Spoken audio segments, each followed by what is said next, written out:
আসসালামু আলাইকুম, আমি রোজিনা খাতুন চলে এসেছি আমার বিসমিল্লাহ মিনি কিচেনে। তো আজকে আমি বানাবো ঠান্ডা ঠান্ডা ছাতুর শরবত।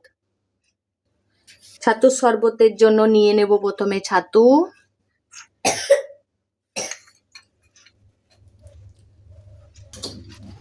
দিয়ে দেবো একটুখানি চিনি, দিয়ে দেবো পেঁয়াজ কুচি,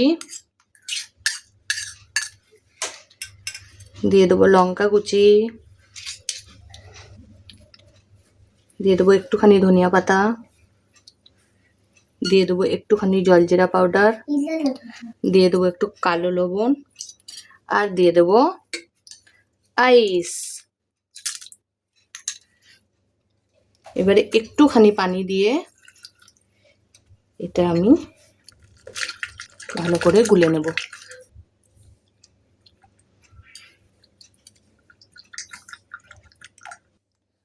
এবারে আমি একটু পাতিলেবুর রস দিয়ে দেব।